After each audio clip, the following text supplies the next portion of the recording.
Hi, everybody. Here I am again. Heather's out busy, so it's just me. You have just me. Today we are talking about property taxes. So property taxes in Oregon actually funds a lot of our state, to be completely honest.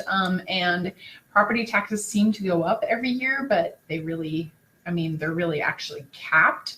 So your property taxes aren't going up probably as much as they could be, say, if you lived in California, for instance. So to just give you a perspective, in California, when the house sells, your tax is reassessed based on the market value of the recent sale.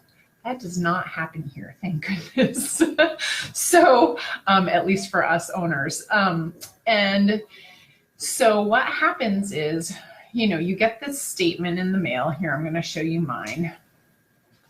It looks a lot like this. It's yellow like this when you have a loan on the property.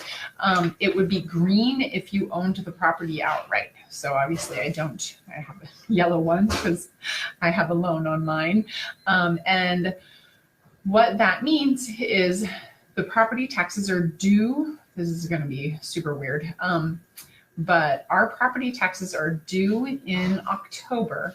And in October, you're paying back to the last July and forward to the next June. So my understanding is the reason why we do that way is actually because most of our state used to be farmers, and farmers have a big windfall come in when all their crops are sold in the fall. And so that's why we pay in the fall instead of, January to December, for instance, would make more sense. But I'm just kind of giving you a general idea of what property taxes are, how they came to be, and how they work. So one of the big things is people will call me and say, my property taxes just went up, and why did they go up? Well, they went up because you passed the school bond or the library bond, and those things are different than just your base property taxes. So when we pass those bonds that are associated with property taxes, those add on to our property taxes, and they have a time period that they're on our property taxes. So, a school bond might be $1 for every $1,000 of value for the next 10 years. So those will eventually fall off at some point. So there are multiple things that you're going to see in your property tax bill, and they're going to all be right here. See how this lists a world of stuff on it? All of those are different districts and also bonds that we've passed, and each one's going to be different in a different area of town. So if you haven't gotten the gist yet, property taxes are very complicated in our lovely city.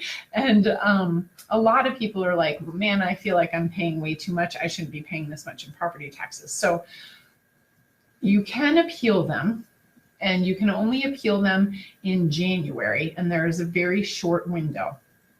Now, there are professionals that will help you do this, and I would strongly recommend that you reach out to me, and I will give you that professional's contact info.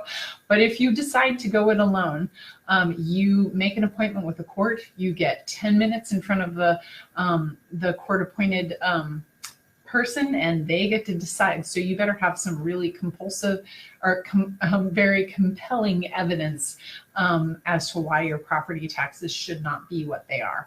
And usually that evidence would be based in other properties and what they're valued at, and then and recently. So they would have to be recently sold, and you say, well, look, this thing is worth this much, and this is how my assessed value should be less than.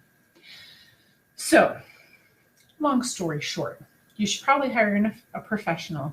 But if you have any questions about your property taxes, reach out to me, and I can give you some great people that will help you with this.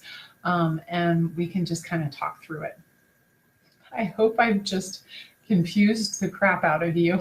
And you have a lovely week. Take care.